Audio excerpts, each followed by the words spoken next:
Muy buenas tardes a las personas que nos acompañan hoy en las Market Sessions del BAM 2025. Este es el tercer día que estamos haciendo estas grabaciones. Son encuentros entre profesionales de alto nivel en formato podcast grabado en vivo, con público.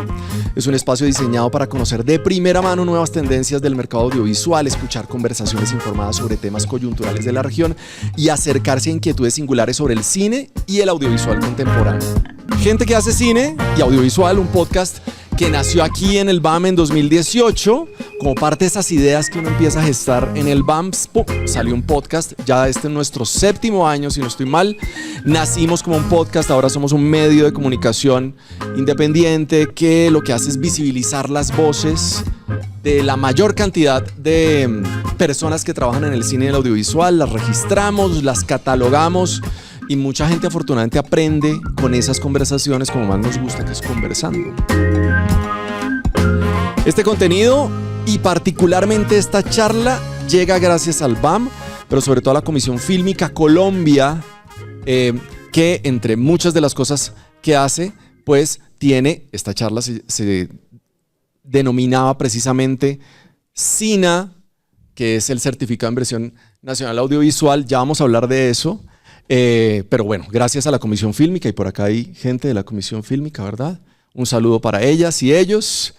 Pero también nos hemos unido con otras empresas que quieren que su trabajo sea visibilizado aquí con ustedes. Una de ellas, y lo estaba comentando ahorita aquí en la mesa, les dejo el QR por acá, ahorita lo vamos a pasar, si me ayudan equipo, ahorita lo pasamos el QR, es Panda Scout. Diana Narváez, probablemente ustedes la conocen. Ella me dijo, oiga, mi empresa es el Tinder del audiovisual. Lo que hacemos es conectar las historias con la industria. Si tienen la historia y quieren acelerar ese proceso para conectarse rápidamente con la industria, les hacen un diagnóstico. O sea, la verdad me pareció súper chévere. Panda Scout, amor por las historias. Ahorita les pasamos el QR para que lo tomen. Está buenísimo lo que hace Diana Narváez. También está Don Alberto, que es una productora que crea historias comerciales, cinematográficos, videoclips, campañas virales. Llevan, yo creo que 20 años haciendo ese tipo de contenido. Aquí está Juan Pablo Borda, que hace parte de la alianza con la que estamos haciendo esto. DNA Productora, si quieren explorar ese tipo de mercado, videoclips, campañas virales, pues bueno, tremendo. Ahí está DNA Productora. Los enlaces se los dejo en la descripción del episodio.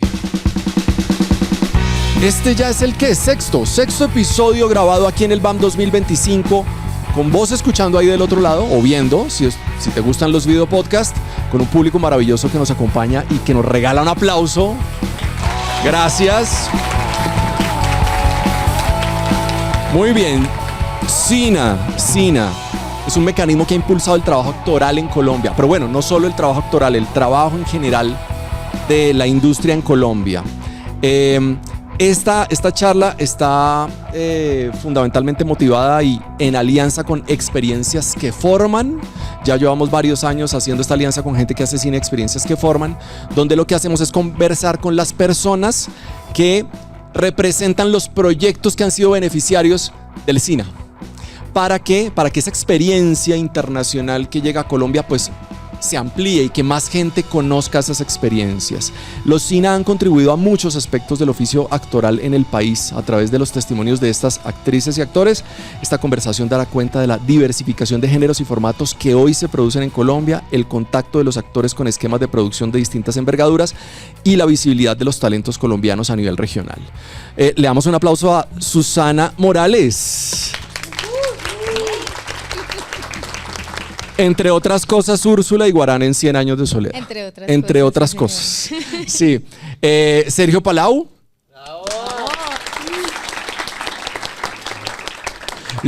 No eres el villano en la primera vez.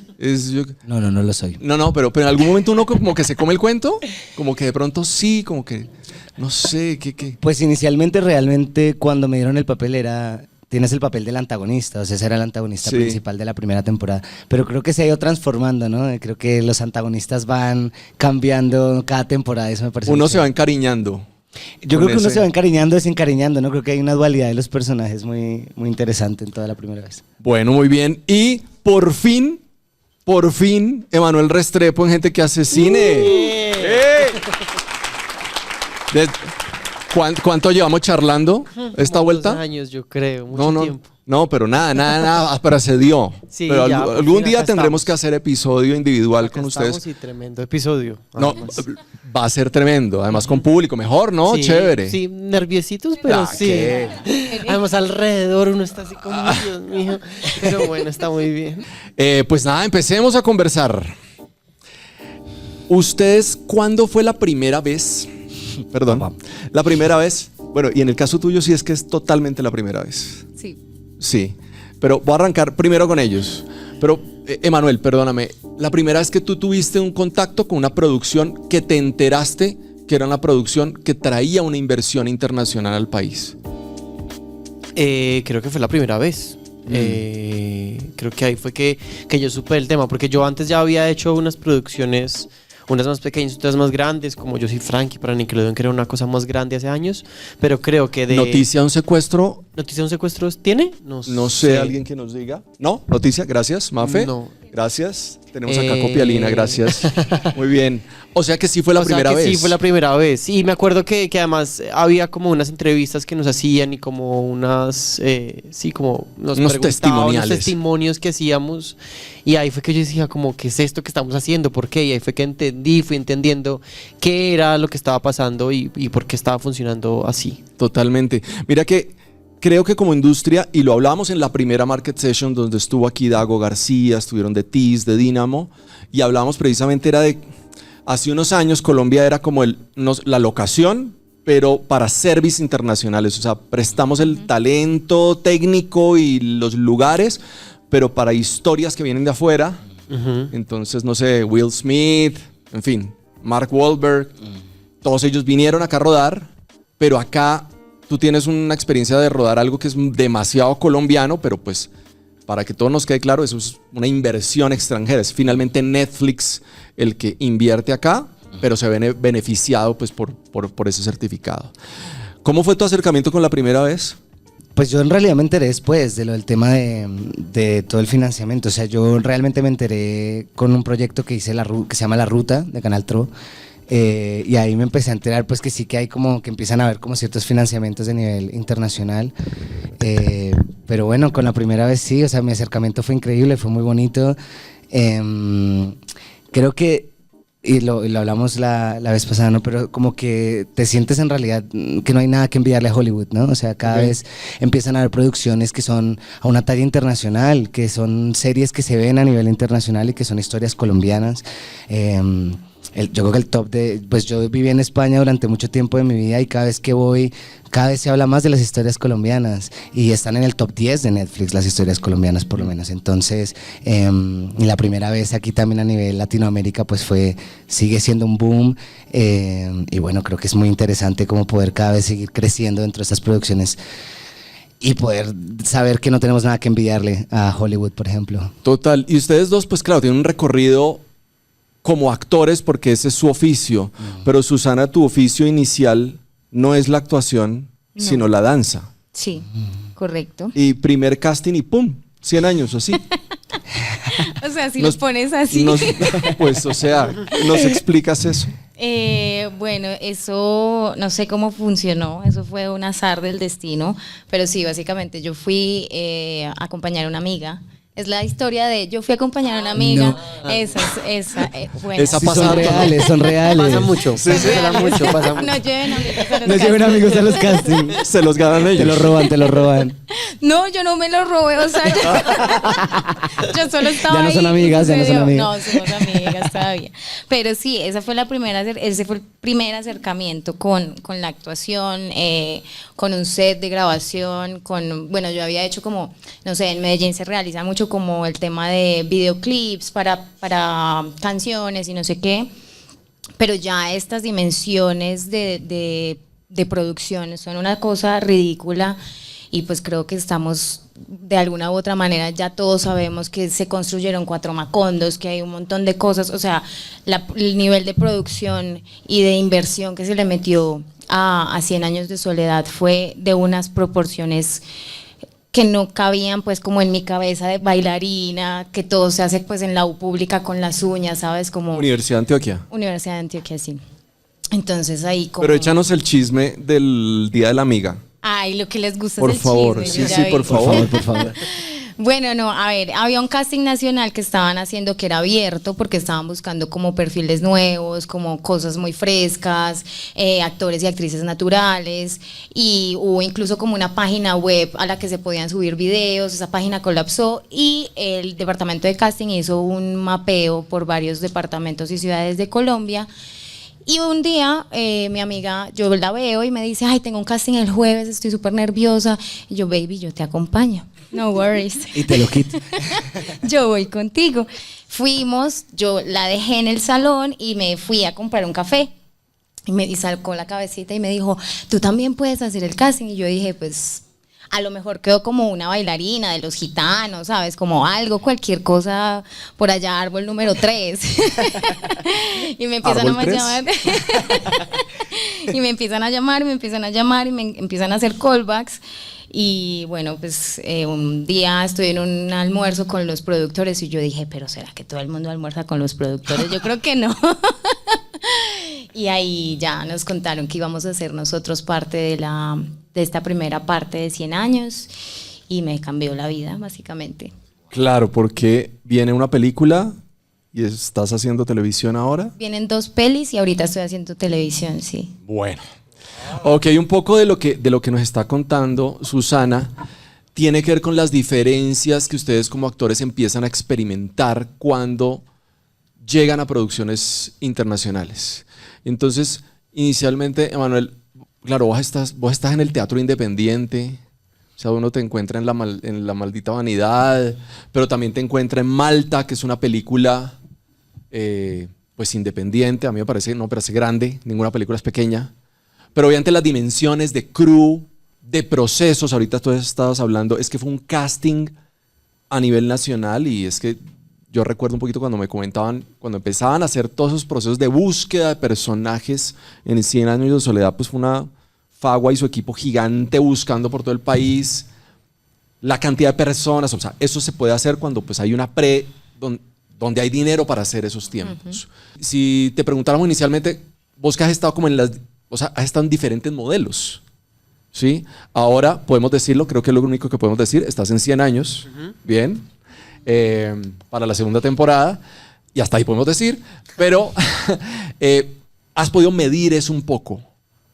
¿Cuáles son las cosas que te sorprenden de cuando entras a producciones que tienen una inversión nacional, pero que viene con capital extranjero con estos incentivos?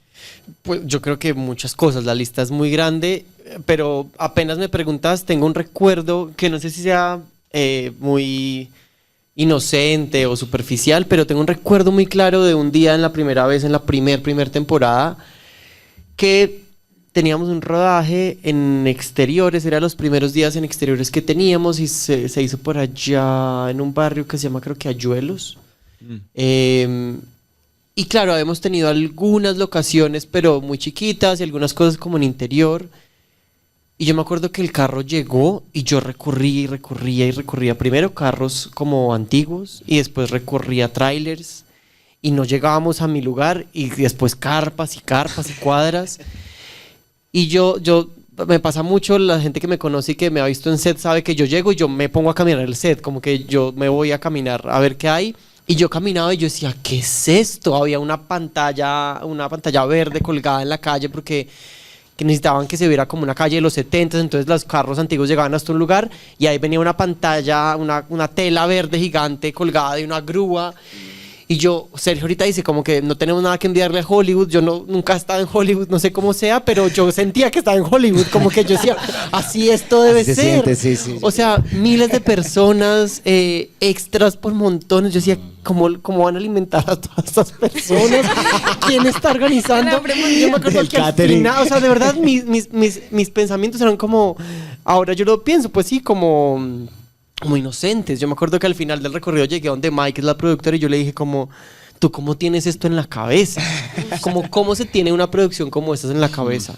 Que mi historia es un poco parecida cuando uno llega a 100 años, que es algo así, que es como, cómo hay 4 Macondos, cómo hay miles de personas trabajando en Ibagué, ¿no? Como, entonces siento que esa es como la primer sorpresa, que yo siento que el dinero pues se nota y hay como para invertirlo en muchas cosas. Yo siento que en personal, pero también en la historia, porque como les digo, como que cuento esta historia, pero siento que también se nota mucho como en el tipo de historia que estamos contando, como que yo creo que se nota el tiempo que hay y se nota también como en las posibilidades que tenemos, porque yo creo que hay veces, pues cuando no hay tanto dinero, no hay tanto tiempo y uno va corriendo con todo y es como sí, esto y esta historia, como que yo creo que también el tiempo es algo que me impresiona mucho, como decir, bueno, podemos ensayar, en televisión es muy raro. Es extraño porque mira que vos decís como yo vengo de teatro independiente y uno en teatro independiente creo que ensaya tanto pero no le pagan nunca. Pero a los ensayos son como mensajero con moto. Usted trae el tiempo para el ensayo. Exacto, ensaye 6 meses pero pues usted verá cómo hace. Y sí, creo que uno lo puede notar en muchas cosas, eso es muy impresionante y yo creo que sí, que esa sensación de que vos decís de estar en Hollywood yo la he tenido en muchos momentos como sin conocer cómo sea, como de wow, esto es muchas personas. Y creo que vale sorprenderse. Sí. Vale sorprenderse. ¿Vieron? O sea, ustedes a mí me gusta. Nunca acaba de sorprenderse. Si no perder la sorpresa. Sí, a mí me gusta mucho. ¿Y a vos te pasó algo similar cuando viniste? O sea, estabas en España y vos, ¿cómo te reencontrás con Colombia de alguna manera, con Santander, pero con la primera vez? No, ¿no? o sea, primero fue la primera. Yo vine por la primera vez. Ya. O sea, yo me digo que me enteraba de estos fondos a través de una serie que hice en Santander. Ya. Pero, no, para mí, yo creo que lo que dice Manuel, no nunca se acaba de sorprender. O sea, y sobre todo cuando estábamos filmando la primera vez, creo que hablábamos ahora estábamos ganando la última temporada y hablábamos con algunos compañeros como, es demasiado loco cuando pasas de una gran producción, cuando trabajas en un sitio como para Netflix, por ejemplo, realmente el cuidado es casi, es excesivo, o sea, si te enfermas, te duele la cabeza, te traen una pastilla, o sea, te tienes un tráiler para ti mismo, te recogen en un carro y te llevan y te vuelven a traer, o sea, tienes personas tocándote todo el rato, retocándote el maquillaje, retocándote el vestuario, ay, el actor tiene medio gripa, tráigale un papel, entonces es como muy loco de repente a veces pasar de producciones así como de tanta atención a de repente producciones más independientes o más pequeñas o estar en el teatro, pero para mí eso es muy bonito, como nunca perder esa magia. O sea, yo acababa de hacer la primera vez la segunda temporada, creo, viniendo de todos estos mega privilegios y luego fui a Madrid a hacer una obra de microteatro y hace mucho no había tenido la oportunidad de hacer teatro y te cambias tú, tienes 10 minutos para cambiarte, te maquillas tú, nadie te va a pagar el carro para llegar al ensayo, entonces eso como otro mundo, creo que es muy bonito realmente también porque también juegas desde el otro lado, o sea, como que uno no olvida también de uno desde donde viene, ¿no? Incluso cuando tienes producciones tan grandes. Yo puedo agregar algo chiquito, perdón. A ver. Es que siento que no quería que se quedara solamente desde mi lugar como en el ay, mucho dinero, porque también estaba pensando que hay una cosa muy impresionante y es cómo los trabajos, no solamente desde nosotros estamos acá solo actores sentados y una actriz, pero creo que también se valora mucho y se dignifica mucho el trabajo en todas sus instancias. Entonces creo que cuando uno hace una peli independiente o hace cosas más independientes, pues uno se vuelve un poco todero de todo. Y uno hace de todo literalmente para hacer un proyecto. Y creo que acá desde muchas instancias se dignifica tu trabajo y es como tú en qué eres bueno, en pasar el material de acá a acá, a eso te vas a encargar. Y es como hay alguien para todo, que es también otra gran sorpresa cuando uno llega a estas producciones. Es como tu oficio es solo ¿no? Y eso creo que es muy poderoso porque es que te están dando el poder de encargarte de solo eso y lo tienes que hacer muy bien y cada cosa y cada detalle tiene un nivel como de cuidado y especialización muy importante. Entonces siento que estamos acá actores, pero creo que es para todo el crew. Bien. Total. Bueno, tú tuviste esa primera gran experiencia. De esa gran experiencia, es que imagínense ustedes si su primer papel hubiera sido así, de una. Es como, ¿qué? Entonces, con el amigo. Exacto, pero entonces, ¿cómo tú trasladas eso a estas nuevas experiencias que has hecho? De las películas que estás haciendo, ahorita a la televisión. Pues yo creo que igual como primera experiencia es un aprendizaje muy grande sobre todo de saber cómo funciona todo, pero también de entender la humanidad de todas las personas que trabajan ahí adentro, porque son unas jornadas extenuantes, muy largas, generalmente en condiciones complicadísimas. Hay una de la peli que vamos a estrenar que la hicimos en el Darién el año pasado, y yo tenía como 3 días libres, de hecho, y la chica de vestuario estaba como estalladísima, y en esos días que yo no trabajaba tenía como 20 extras, y yo le dije, pues amor, yo te ayudo, o sea, yo te ayudo. Ella como, no, lo mismo, la actriz, no sé qué, y por eso la gente se enloquece, marica, es que hay gente que, bueno, pero yo decía, pues yo te ayudo, yo estoy sentada haciendo absolutamente nada en la mitad de la selva del Darién, tampoco es que vaya a hacer mucha cosa, yo te ayudo, y como entender también que somos un equipo que trabaja todos por la misma situación, no que trabaja la gente para ti, sino que todos estamos trabajando por esto de contar una historia, sea cual sea, que esa sea wow.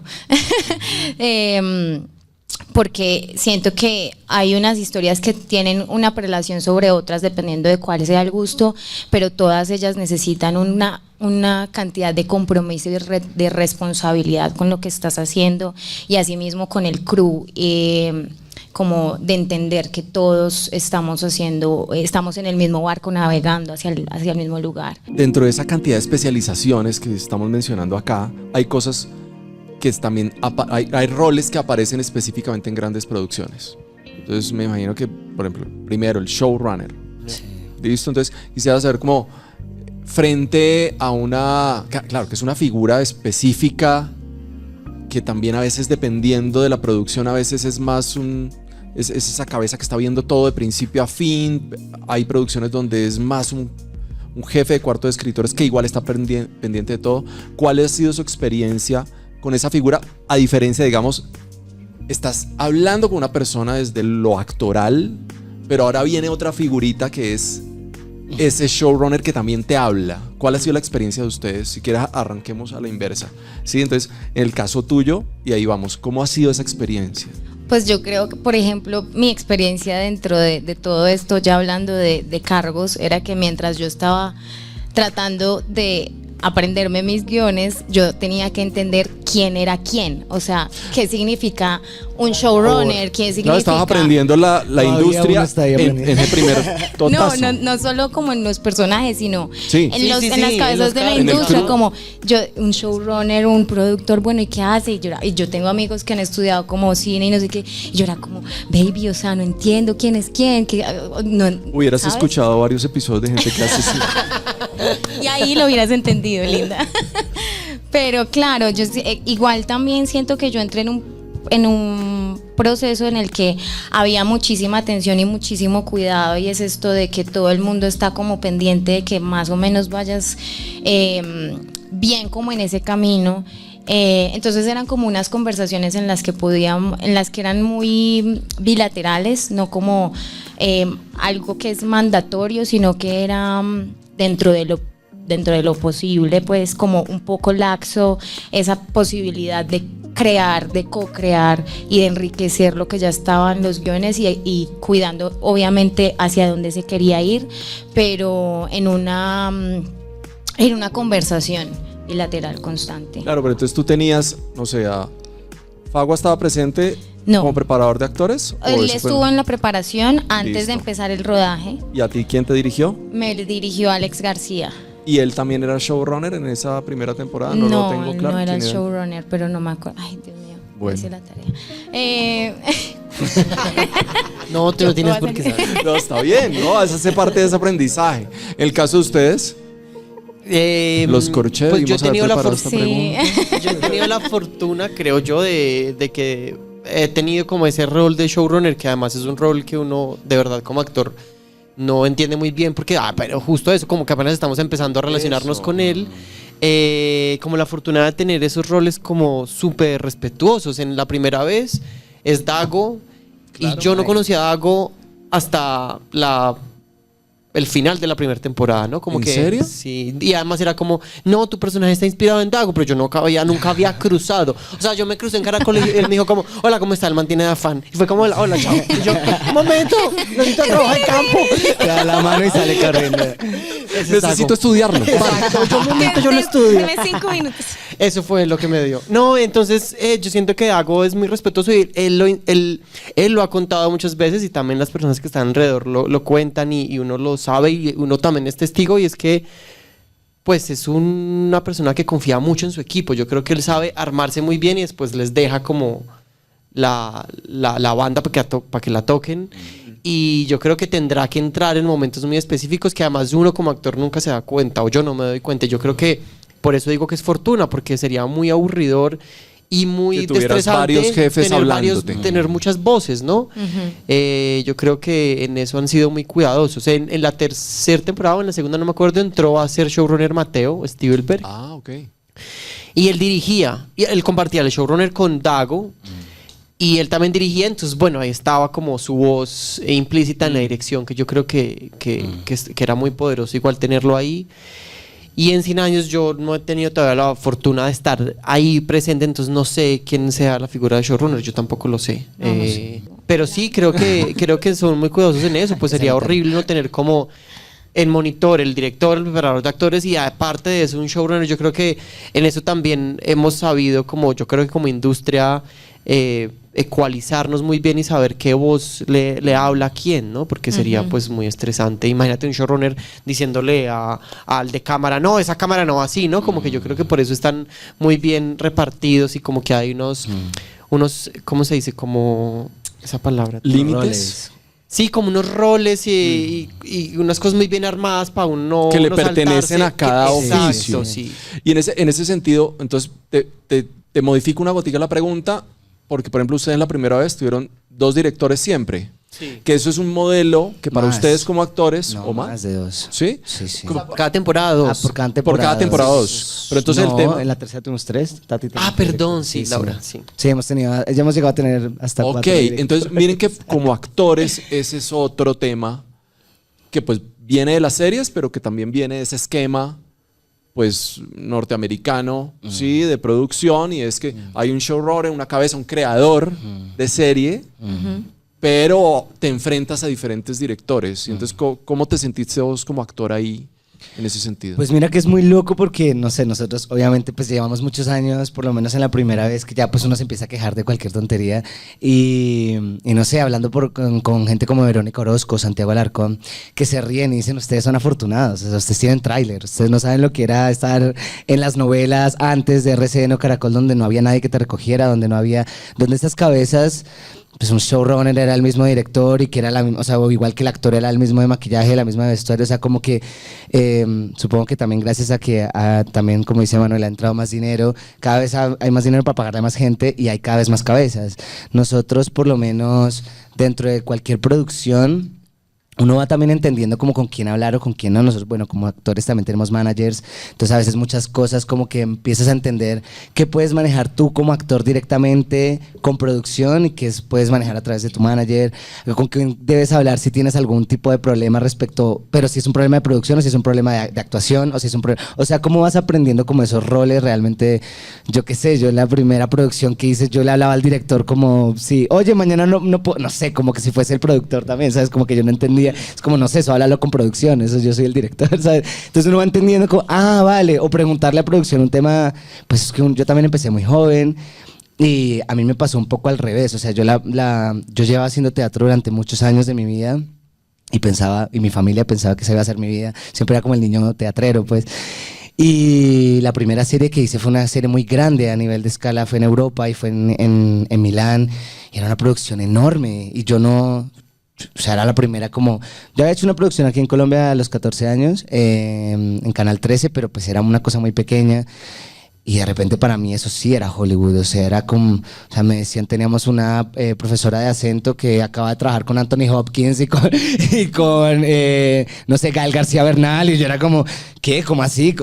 ¿Qué? Y de repente teníamos un entrenador que lo traían desde Estados Unidos, entrenador físico porque había muchas peleas, actores como eminencias de Italia, mucho, o sea, nos empiezan a dar como también dinero, viáticos para poder subsistir y yo era una persona que tenía muy poco dinero y de repente también pasas a tener más dinero. Entonces, ¿cómo te empiezas a manejar dentro de la industria y cómo empiezas a saber también, dependiendo de la producción, pues cómo manejarte, ¿no? También esas cabezas van cambiando dependiendo de cada producción también.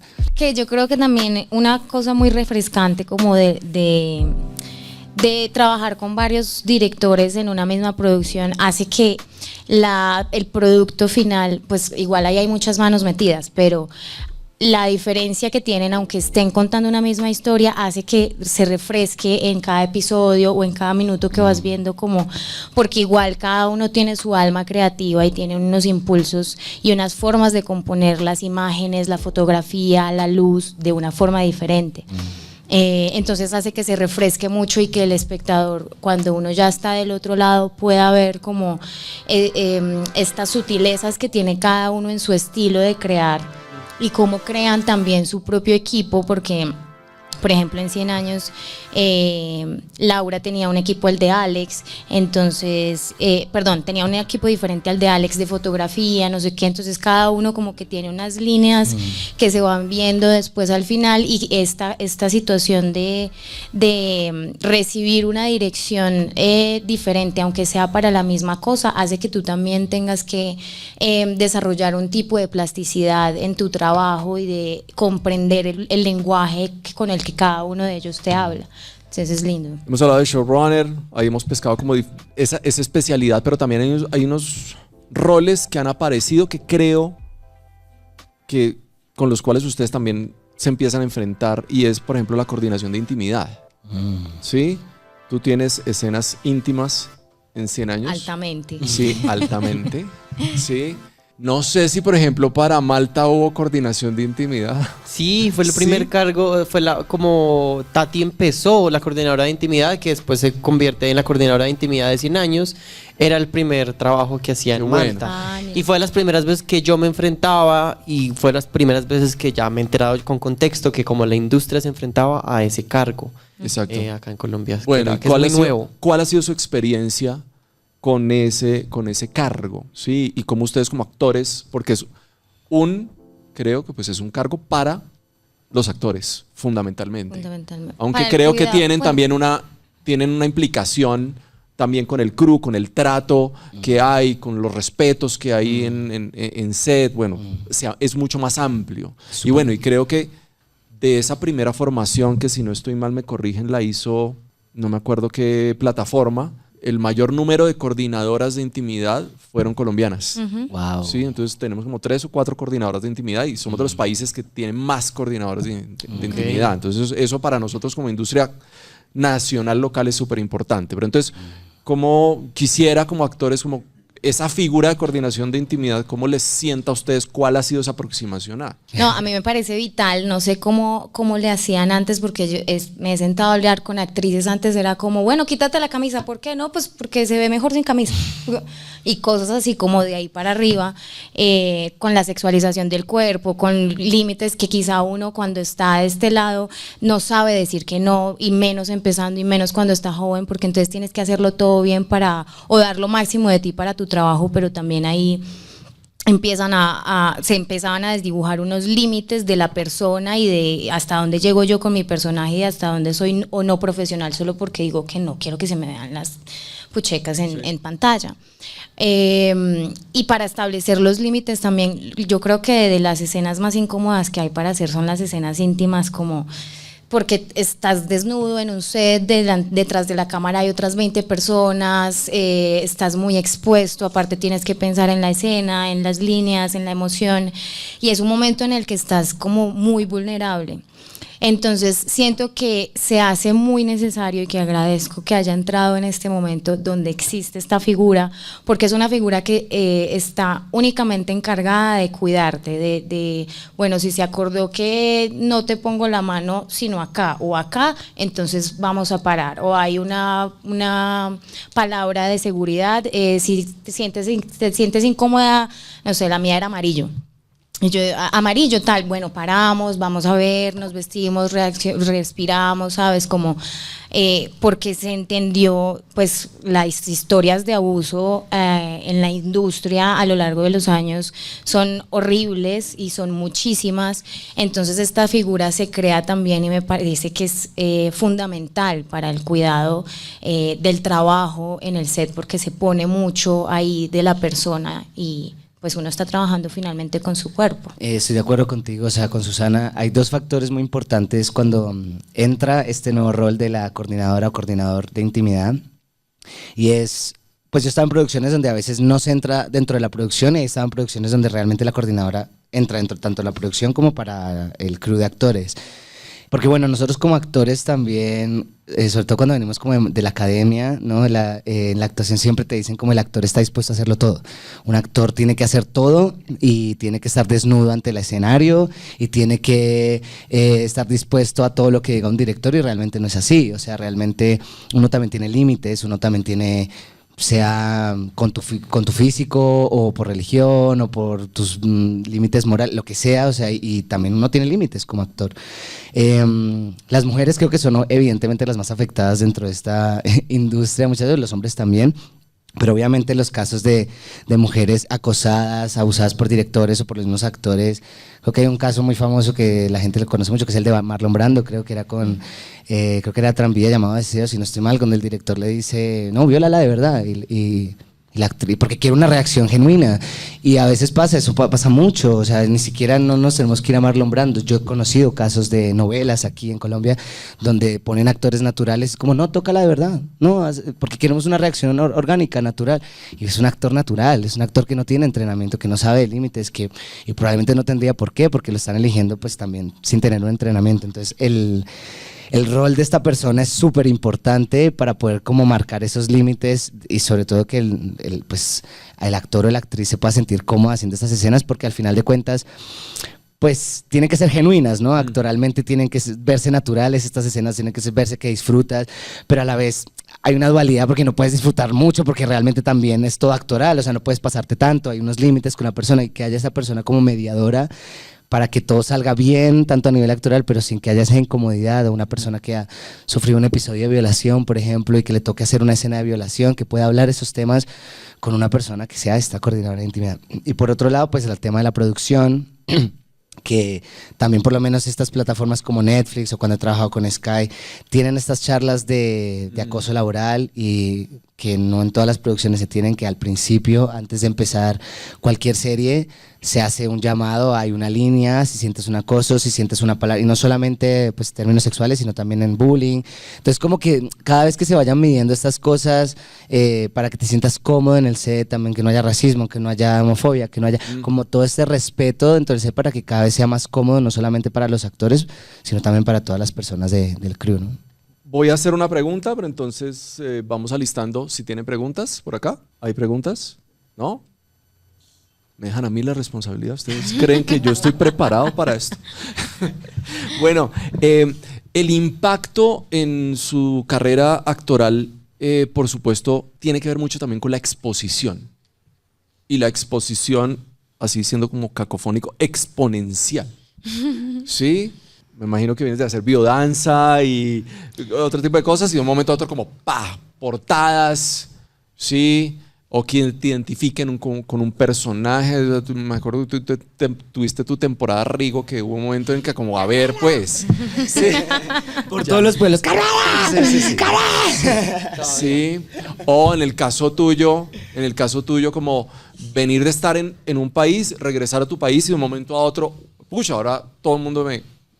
Eso creo que también tiene que ver con bueno, también pasa en televisión, pero es que aquí estamos hablando de que sobrepasan territorios, porque son contenidos y producciones que están en plataformas. ¿Cómo les ha ido con eso de la exposición a ustedes? Primero, si alguna anécdota o algo así chévere que puedan contar, o no tan chévere, pero además yo creo que también hay otro tema a nivel, digamos, como de gestión de bienestar y emocional, que finalmente es eso, ¿no? Qué chimba, estoy en una plataforma, estoy en 100 años, estoy otra en 100 años, estoy a tercera temporada, lo que sea, ahora me salen más contratos, pero al mismo tiempo el nivel de exposición, ¿no? Tengo más seguidores, eso, hay algunas producciones, eso no pasa por acá, pero que te miden también el impacto de tu actuación o de tu profesionalismo por número o tu capital digital, ¿sí? Pero eso no pasa por acá, eso pasa en otros países. Sí, sí, eso no pasa acá. Pero este tipo de cosas, creo que son impactos a nivel. ¿Cómo lo ven? No sé, Emanuel. Yo lo he dicho últimamente, es que yo creo que yo no me termino de acostumbrar. Creo que no, y no sé si lo termine haciendo, ¿no? Como que no sienta que es algo que tenga como listo y como que tenga una fórmula. Porque a diferencia de, por ejemplo, actuar, como que yo siento que, bueno, he estudiado para eso, pero para esto nadie me había enseñado cómo hacerlo, ¿no? Y uno va aprendiéndolo en el camino. Yo tengo una sensación muy parecida a lo que dijo ahorita Susana, que me pareció muy hermoso, y es como me cambió la vida. Yo siempre he dicho como que la primera vez, pues es antes y después, por cosas netamente profesionales, ¿no? Como ser mi primer protagónico, ser la primera historia que tenía en una plataforma, y también miles de historias personales que no caben en esta conversación, pero por muchas cosas como que yo sentía que me había cambiado y que es un Emanuel antes y uno después, y una de esas tiene que ver con ese reconocimiento y sí, esa como el no volver a ser desconocido en la calle, que a mí a veces me da duro porque uno dice como, ay, Dios mío, yo quiero otra vez. ¿Cómo llegaste acá? Literalmente en carro. Sí, en carro. Ya, no te diste. Pero justo eso, y por eso digo que no es algo que termine de aprender, porque yo lucho mucho por ir en contra. Y luchar por ir en contra es seguir haciendo cosas cotidianas. Entonces, no sé, por ejemplo, hoy vine en carro, pero yo hubiera podido venir en las bicicletas públicas porque me muevo todo el tiempo en bicicletas públicas. En Transmilenio, Emanuel. También monto en Transmilenio. O sea, como que resistirme a eso es tener una vida cotidiana, porque siento que además te acostumbran y te quieren decir que no puedes volver a tener una vida cotidiana. Pero que además eres muy especial. Exacto, y que es mentira. Uno no es especial. Total. Porque además va a pasar la primera vez y después seguramente van a salir trabajo y después nadie se va a acordar de Carmelo. Y sí, será uno, pero además de verdad yo quiero resistirme a que es un trabajo particular, o que somos demasiado sensibles, o que no, pues es lo mismo, el mismo que recoge cables, el mismo que alambra, Total. el mismo que diriges, y siento que eso hace parte de mi filosofía como de vida, y es como, claro, hay un reconocimiento particular, pero yo quiero ir en contra de él. Me acuerdo mucho de una conversación que tuve hace muchos años con un amigo actor, y me decía, mi asesor me dice que no puedo salir a un centro comercial porque eso es sentirse muy cerca de las personas. Yo decía, ¿qué? No, yo quiero salir a ciclovía todos los días.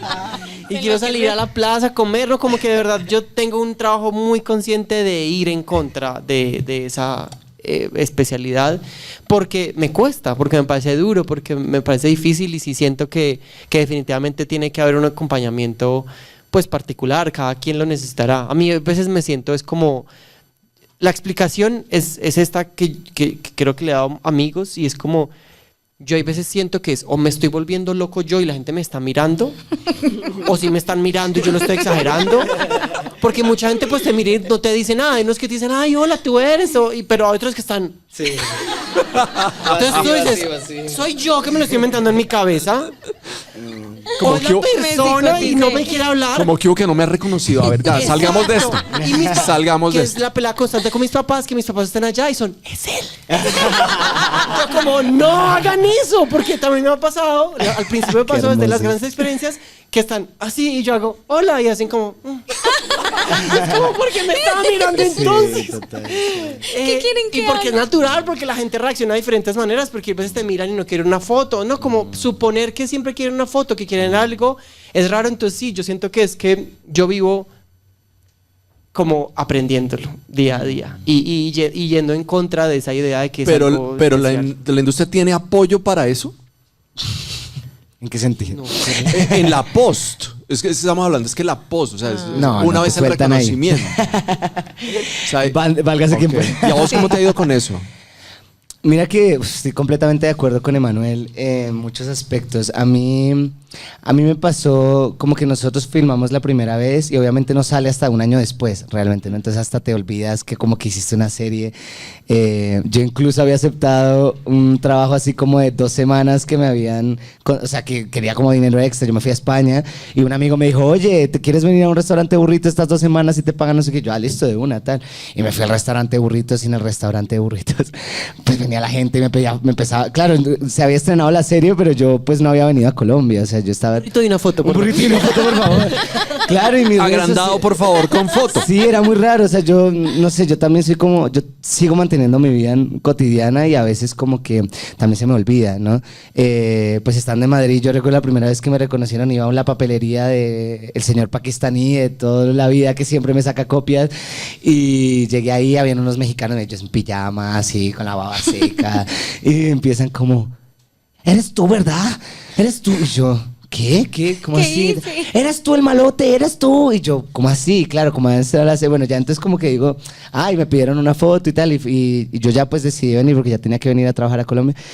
Y en el aeropuerto, pues, sí, esa sensación, o sea, como que tú vas caminando, estoy en la fila, obviamente todo el vuelo de Colombia, no sé cuánta gente habría allí, 50 personas, todos colombianos, y yo estoy haciendo la fila, normalmente me veo que todo el mundo está así. Y yo... Uy, qué nervios y todo el mundo, ¿me das una foto? ¿Me das una foto? Y claro, son las mismas personas con las que voy a estar en un avión 14 horas.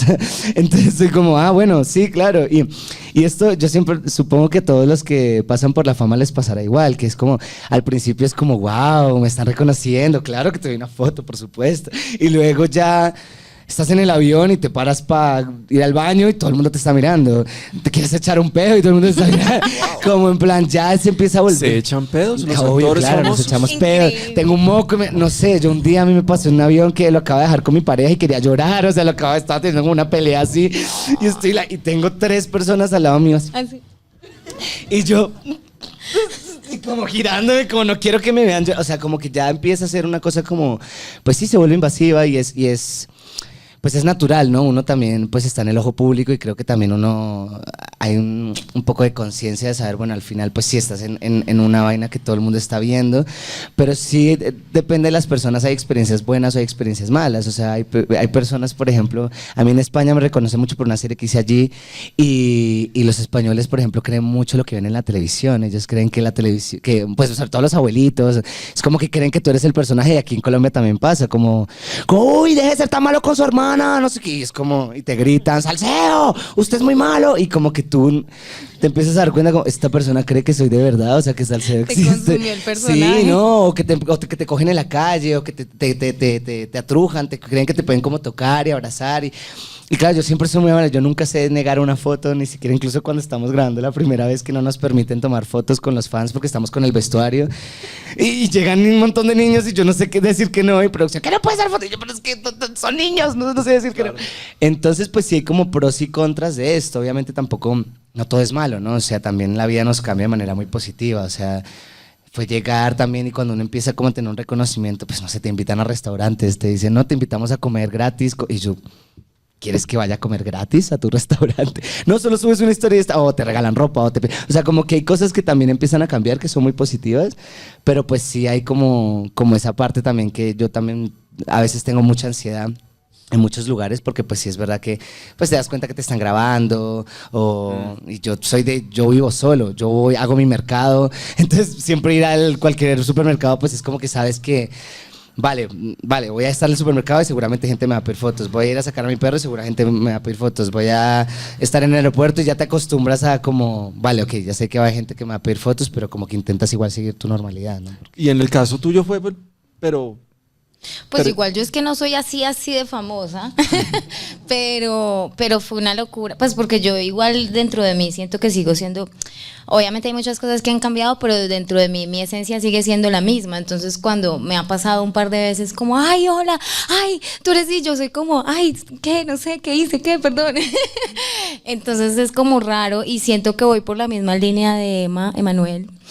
Para no ser confianzuda, es como creo que es una posición personal también desde donde uno se quiera parar, ¿no? Como a seguir haciendo su vida. Igual yo creo que el Star System acá en Colombia no es tan grave, pues como que no funciona como digamos tú un Estados Unidos, que es como paparazzis, no puedes salir a ninguna parte, sabes, como pues lo máximo que te puede pasar es como lo que sabrán ellos, pero no es tan fuerte, entonces puedes como luchar un poquito más con ese sistema y igual también es muy lindo, ¿sabes? Como yo he pensado mucho que igual nosotros lo que estamos haciendo es un trabajo que es igual a ser zapatero, es igual a ser conductor de bus, es exactamente lo mismo, solo que el problema es que el trabajo que tú haces queda atravesado en la memoria de las personas por tu cara, pero es un trabajo más, ¿sabes? Yo no podría sentirme diferente o no podría decir que soy una estrella como aún siéndolo, porque yo en esencia sigo siendo una trabajadora, ¿sabes?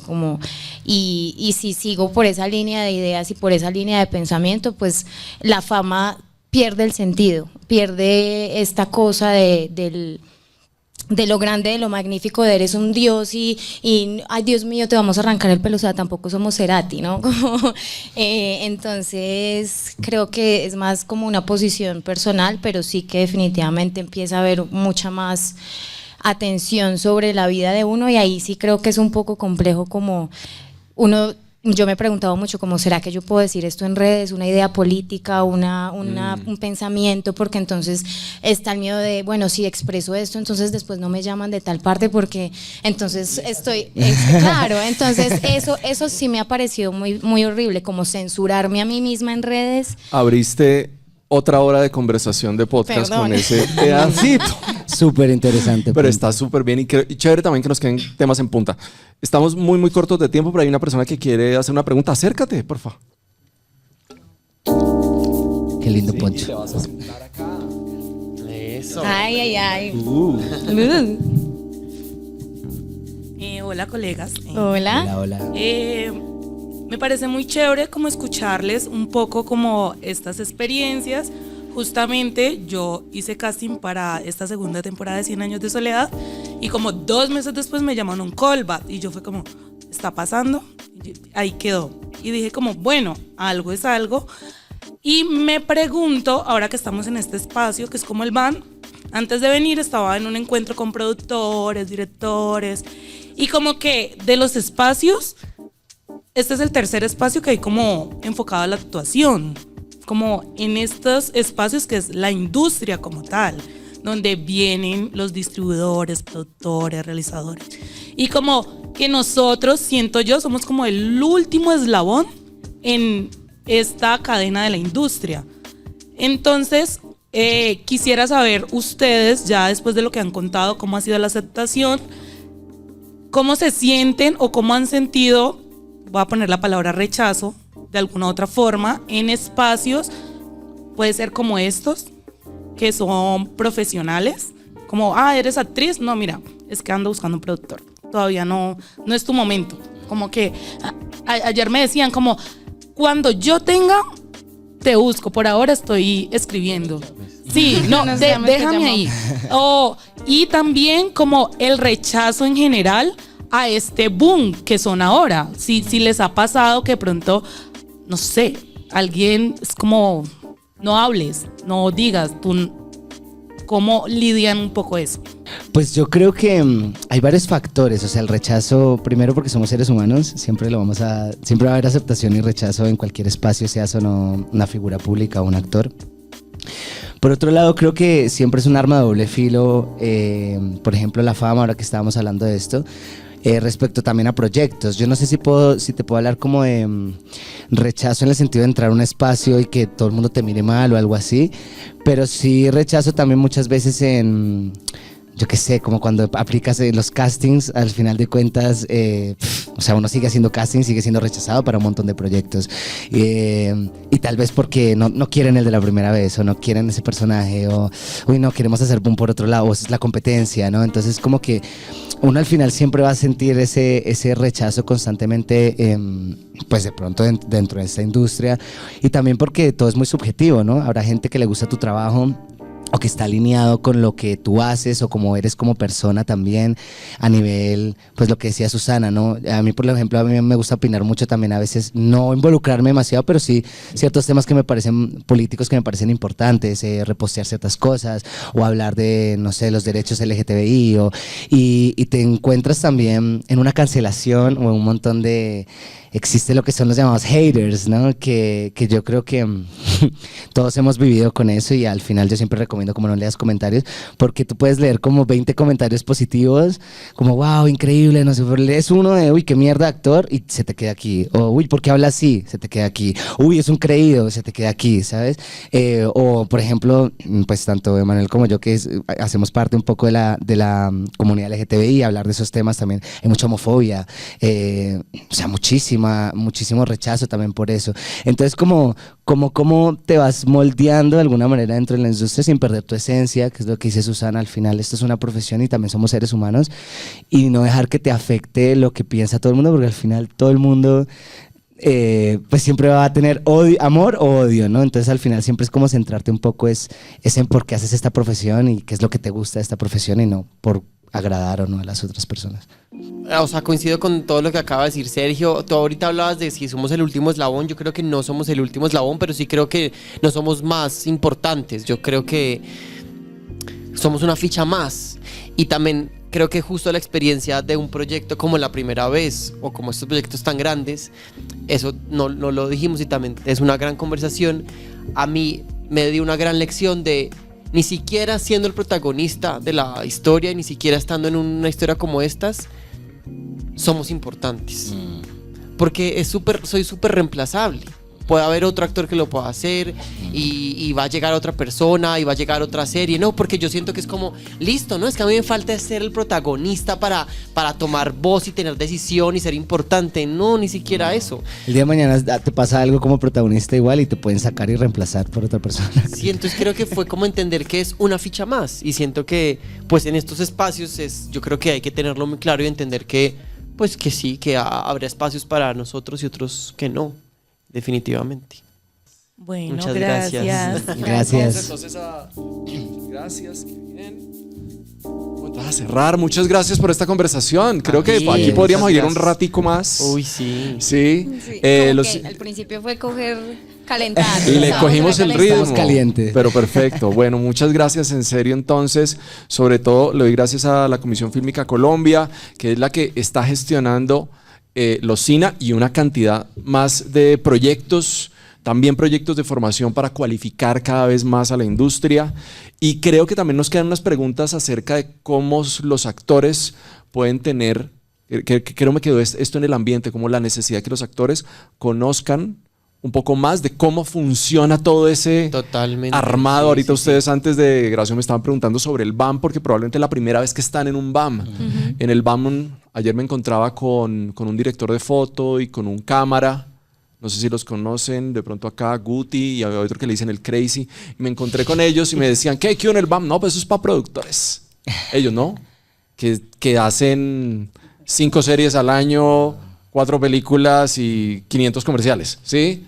Pero también cómo acercar cada vez más los diferentes oficios a las realidades de cómo funciona. Y creo que también eso es una tarea que nos queda como industria, cómo acercar más a los actores a todo ese andamiaje, y creo que en ese mismo sentido podemos sentirnos mucho mejor. Y hay una cosa también que quedó en punta y es, bueno, ¿y qué pasa con los actores post?